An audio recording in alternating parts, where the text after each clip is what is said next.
Estar num restaurante sofisticado sem nenhum preconceito, porque tem gente que diz que eu não vou lá porque aquilo lá é do outro lado. Não era, ia lá e tinha essa a dor. E era amável, não só com as crianças, como os adultos, quer dizer, de tal maneira que eu tinha uma sogra que era muito assim, achando que o comunismo nos tinha tornado delinquente. Ela adorava o Apolônio, dizia assim, esse é do bem. Ele conseguia transmitir isso. É bom contar essas coisas porque o cotidiano do Apolônio, a figura humana é muito importante. Você traduziu bem, era do bem. As outras coisas, a participação dele política está nos históricos, está tudo, embora a mocidade brasileira não conheça esse papel, quer dizer, poucos revolucionários do Brasil tiveram a trajetória do Apolônio. Poucos revolucionários participaram em toda a época, em todas as frentes, consequente contra a opressão e contra a intolerância. E nenhuma vez se tornar amargo, quer dizer. É uma revolução sem intolerância, sem amargura, que aponta também para uma nova convivência da sociedade, para um homem novo, que é desprovido de preconceito, que é amplo e que quer a justiça e a igualdade. Muito bem. Eu falo aqui com o Raul, que é filho de Apolônio de Carvalho, militante político, e também com o médico Aytan, esse pai que teve a oportunidade, teve o privilégio de ter militado com Aytan, com Apolônio de Carvalho, dentro do Partido Comunista Brasileiro. Eu vou então agora fazer um breve intervalo, até porque eu vou convidar um outro parceiro de lutas também da história de Apolônio de Carvalho, que é o Alípio Freire, né? Agradecer muito a experiência que traz aqui para a gente o nosso querido companheiro Aytan. Obrigado, Aytan. Vamos para o intervalo então.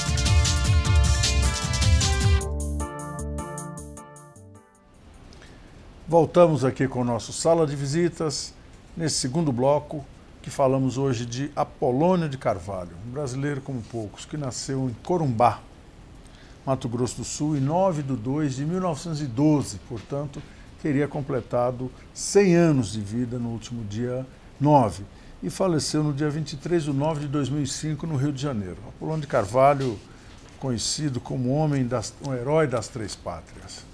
Lutou aqui no Brasil em 35, lutou em 64, pós-64, mas nos momentos em que foi expulso daqui, foi para a Espanha, não se contentou em ser um clandestino e foi lutar junto à resistência contra o fascismo de Franco, depois foi para a França, lutou junto com a resistência francesa quando a França foi invadida por Hitler na Segunda Guerra Mundial, e depois volta ao Brasil para fundar o Partido dos Trabalhadores. Então, um homem que tem uma história de vida exemplar e, como já foi dito aqui pelo nosso convidado Aytan, não só como militante política, mas como homem, como pai de família, também testemunhado pelo seu filho, Raul de Carvalho, que veio aqui hoje também nos contar dessa experiência do que é ser filho de Apolônio de Carvalho.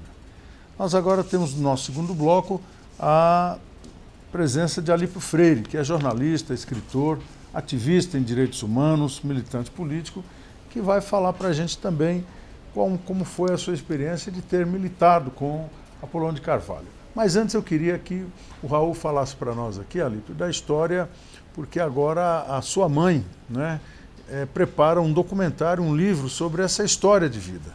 E eu queria que ele falasse um pouco também sobre essa mulher maravilhosa que poucos conhecem, né, a dona René, falasse um pouco sobre ela e como é que está sendo pensado esse livro nesse momento em que Apolônio comemoraria 100 anos de vida. O Aytan lembrou que o Apolônio gostava de rosas, né? Na realidade, a Renê tem um xodó pelo Alípio aqui, porque o Alípio sempre que passa pela casa dela traz um buquê lindo de rosas vermelhas. Então, relembra essa característica do velho, e a Renê mantém na casa dela, lá do retrato do Apolônio, uma rosa vermelha que ela troca todos os dias, porque de fato ele tinha um prazer muito grande com essas coisas bonitas. Ele era um romântico, né? Mas a minha mãe, a Renê, e o Apolônio viveram juntos 60 anos. Ou seja, minha mãe devia ter uns 17 anos quando conheceu ele. E já era ativista política também. E conheceu ele na resistência, justamente, né? Se conheceram como militantes da resistência, se juntaram e passaram a vida toda militando juntos, né? Então eles têm toda uma trajetória em comum e ela sempre foi uma militante igual a ele, ou seja, era uma vida de iguais, de dois militantes revolucionários que desenvolviam suas tarefas e eram um casal e tinham uma família, né? Então a Renê, o Apolônio, ele escreveu um livro, Vale a Pena Sonhar, né, em que ele fala da trajetória da vida dele, conta as experiências dele, etc. E as pessoas começaram a insistir que a Renê também contasse, porque às vezes não há muitos depoimentos sobre as mulheres que viveram esse período, né? Ou seja, se fala muito no Partido Comunista, se fala nos dirigentes do Partido Comunista, mas como é que eram as famílias desses dirigentes, como é que eram as mulheres desses dirigentes, né? Então, houve uma insistência grande e ela acabou fazendo uma série de depoimentos que foram transformados num livro com o apoio de uma historiadora, Marli, e apoio de outras pessoas. E esse livro acabou de ser publicado pela Fundação Perseu Abramo. É uma Vida de Lutas que chama esse livro. É um livro que está muito bonito, tem uma capa muito bonita de um companheiro nosso, Sérgio Sister, tem uma introdução do Lula. E nesse livro ela conta uma série de histórias e faz toda uma análise, porque na realidade eles se encontraram, mas se o Apolônio se tornou comunista, ele se tornou comunista em função de uma trajetória que ele teve da família dele.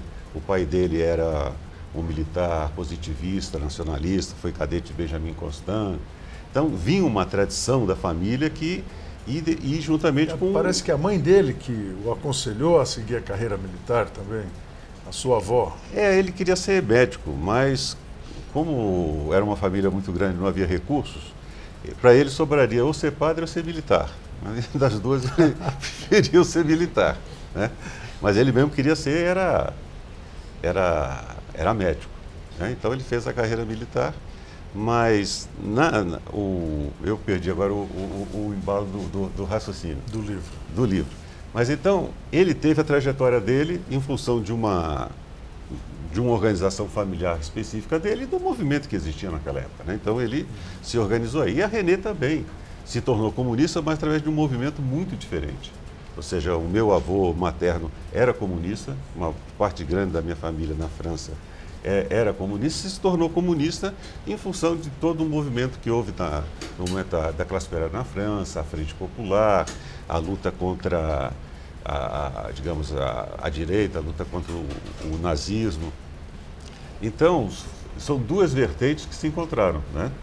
E então o livro dela é muito interessante porque ela recupera essa parte, né? Então fica interessante fazer um confronto, porque os dois têm um caminho familiar e social que faz com que eles se encontrem na resistência francesa e depois tenham vindo para cá. Qual o título do livro?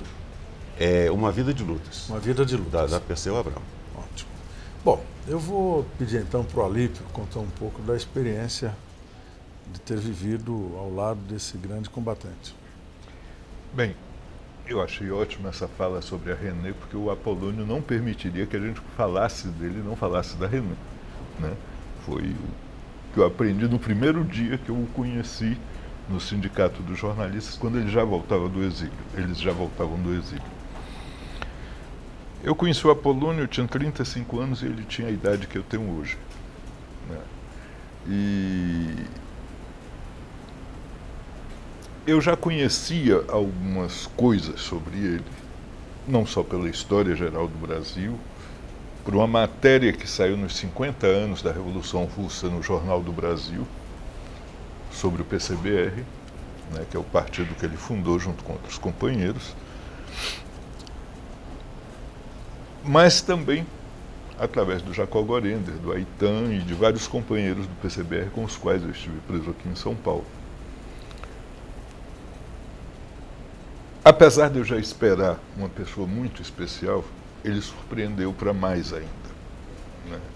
Ele era uma figura de uma gentileza, de uma atenção, sem perder com isso a firmeza das suas posições, que era admirável. Um pouco do que já falaram aqui o Aytan e o Raul. A amizade foi simples e foi fácil. Com o começo do PT, né, com a fundação do PT, nós nos reencontramos entre 79, quando eles chegam, 79 e 80, depois da anistia. E a fundação nos encontramos algumas vezes e depois no PT começamos a nos encontrar mais. Eu queria chamar a atenção para uma coisa que eu acho que é fundamental em homens como Apolônio.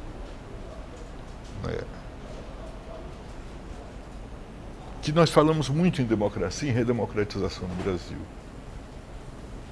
E realmente foi importantíssimo, uma conquista imensa.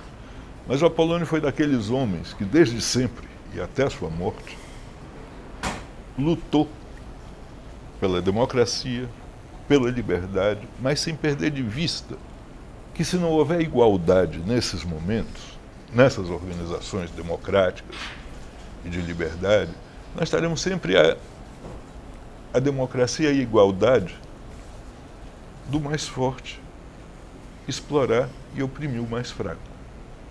Então, o muito importante nessa luta do Apolônio, foi luta de vários da geração dele, aos quais eu tenho o maior respeito e carinho, né, especialmente por ele, né, e que é essa luta da busca da igualdade entre os homens. Isso é fundamental, né? E esse empenho dele, que lutou em 3 países por isso, né?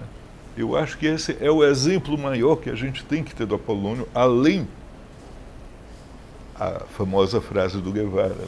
Endurecer sem perder a ternura jamais. Eu acho que o Apolônio encarnou isso a vida inteira. Eu acho que das figuras que eu conheço da geração dele, é quem melhor encarnou essa ideia e que é fundamental para todo mundo. Nós não vamos mudar o mundo sem nos endurecermos para poder enfrentar os problemas, mas sem ternura não dá para fazer nada, né, meu? Ninguém. Não, você vai criar um hospício. Né? Olha, eu quero, até porque tem uma agenda preparada que consta, inclusive, de um ato na Assembleia Legislativa, nós não vamos fazer aqui na Câmara Municipal algo parecido, mas eu quero já me comprometer e quero pedir ao Raul que interceda junto a Renê, que nós queremos que ela venha à Câmara Municipal no evento para primeiro contar a história desse livro e dar a oportunidade da gente também fazer o lançamento desse livro aqui na Câmara Municipal. Nós sabemos que tem toda uma agenda montada, eu até gostaria que você divulgasse aqui, né, para que todos conhecessem e soubessem da possibilidade que tem de conhecer essa história tão bonita. Então, eu queria que você contasse um pouco como é que está a agenda. Eu sei que já teve o lançamento em Brasília, né, e o que mais falta acontecer ainda, né, do que está programado. Bom, na sexta-feira passada, teve, na festa dos 32 anos do PT, teve uma comemoração muito bonita do centenário do Apolônio, e o livro da Renê foi lançado lá também, junto com uma exposição sobre a vida do Apolônio. Agora nós temos programados aqui para o dia 31 de março, na Pinacoteca. Que dia, hein? Exatamente, um sábado, 31 de março, né? No Memorial da Resistência. Vai ter uma exposição. O Memorial da Resistência fica aqui na Praça da Luz, na Estação da Luz, né? Um espaço muito bonito. É o antigo DOPS. Né? Então vai ter uma exposição muito bonita lá da Estela Grisotti e do Rudibon, e vai ter o lançamento do livro e vai ter uma sessão do Sábado Resistente, que é uma reunião que os antigos militantes e resistentes fazem em lembrança do movimento e da situação hoje no Brasil, né? E no dia 2 vai ter uma sessão solene na Câmara dos Deputados Estaduais, Assembleia Legislativa, e que então também vai ser discutida, vai ser apresentada e vai ser homenageado o Apolônio. E tem outras programações, mas que ainda estão em processo de... Nós estamos caminhando para o final, gente. Seria que teríamos assunto para mais algum tempo de conversa e ouvir essas experiências